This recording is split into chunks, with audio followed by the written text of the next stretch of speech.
This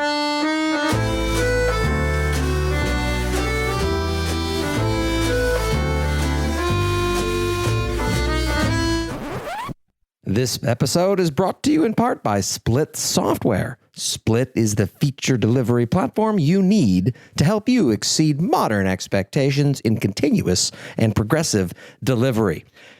As they once said, if you're not first, you're last. Similarly, if you're not delivering, you're falling behind. A software release shouldn't be stressful, and yet they tend to happen late at night after many days of stress. Imagine if it were otherwise. No mishaps, headaches, or hair loss. Split is the feature data platform software engineers need to release features quickly and safely.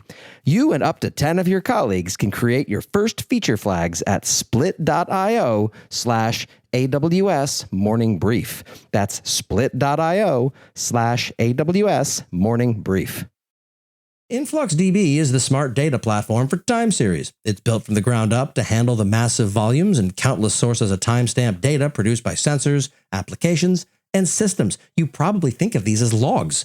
InfluxDB is programmable and performant, has a common API across the platform, and handles high granularity data at scale and with high availability. Use InfluxDB to build real-time applications for analytics, IoT, and cloud-native services, all in less time and with less code. So go ahead, turn your apps up to 11 and start your journey to awesome for free at influxdata.com/screaminginthecloud. That's influxdata.com/screaminginthecloud. Hello and welcome to Last Week in AWS, the podcast, pre-Invent edition. The big releases of the last few weeks, from my perspective, basically distilled down to the following. They announced tiered storage for MSK, their managed streaming service for Kafka, proving that on a long enough timeline, all storage roads in cloud do in fact lead, if not to S3, at least to an object store. There's now a Lambda telemetry API, which is not the glorious OTel future we were promised, because the way this thing is being positioned now, you get to pick which observability vendor you want to send things to and use their bespoke extension instead of doing one of those whole gather it once and send it everywhere approaches. One step forward, but half a step sideways? I don't know. I feel like there's a better answer here. Resource Explorer launched, which means for the first time in living memory, there's now a single place to look at all of your AWS resources across all regions that isn't either Tag Editor or the bill, neither one of which really having been designed for that purpose. Unfortunately, it doesn't yet work cross-organization or in different AWS accounts, but, baby steps. GP3 volumes come to RDS, which, unlike all the other places where GP3 is available, there is no per gigabyte cost reduction for using it versus GP2, which means it's not a clear win the way that it is in EC2 or other places, and it just adds more pricing dimensions. No, sir, I don't like it. The Amazon TimeSync service is now available over the internet as a public NTP service, which means that if you go to time.aws.com, you can wind up figuring out what time it is. Unlike, for example, time.google.com and a few others that are Stratum 1, this is Stratum 4, leaving me to wonder, is anyone really sure what time it is? AWS launched a new region in Zurich. AWS launched a new region in Spain. AWS launched a new region in Hyderabad. AWS launched a new region in my kitchen, and I'm tripping over it every time I try and go for a midnight snack.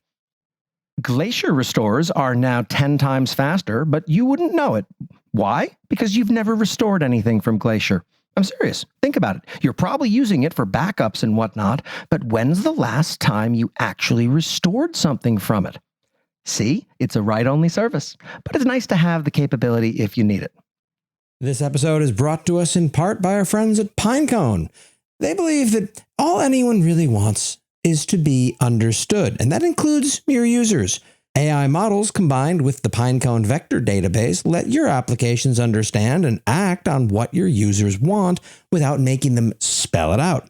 Make your search application find results by meaning instead of just keywords. Your personalization system make picks based on relevance instead of just tags, and your security applications match threats by resemblance instead of just regular expressions. Pinecone provides the cloud infrastructure that makes this easy, fast, and scalable. Thanks to my friends at Pinecone for sponsoring this episode. Visit pinecone.io to understand more. Clearly, the most important release of all reInvent, this and any other year, past, present, or future, is the ability to use multiple MFA devices on not just IAM users, but also the root user account. So you don't have to share a crappy QR code in your password vault between different people. You can now give YubiKeys to each of the trusted people who have access to that account, which should be a small number, but also larger than one in case they get hit by a bus. This is better for everyone, and I'm glad it's finally here. A new open source project called Finch launched, which handles building, running, deploying, etc. Docker containers at the moment from Mac OS with an eye toward expanding down the road. And I'm not super clear on what this thing does yet because I haven't had the time to kick the tires on it, but people I like and trust are very excited about it. So in the interest of supporting your friends when they're into things, I'm going to say that it's good until disproven otherwise. And of course, they launched probably the best white paper I've seen in years with the boring title of AWS Fault Isolation Boundaries. But what this does is it talks about single-homed services in a way that we haven't really seen them talk about before. So when we talk about a service and having its control plane in one region, so when that region is affected, what can we expect to break globally? It's important to know how the cloud is going to fail, because without that, we're all just guessing and we're finding out the hard way. I love this. More like it, please.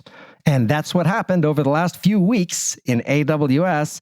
reInvent is upon us. Much, much, much more to come very soon.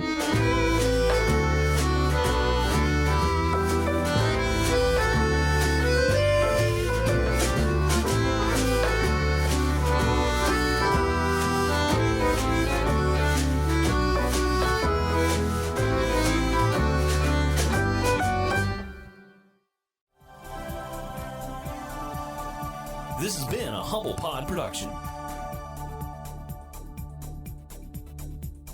Stay humble.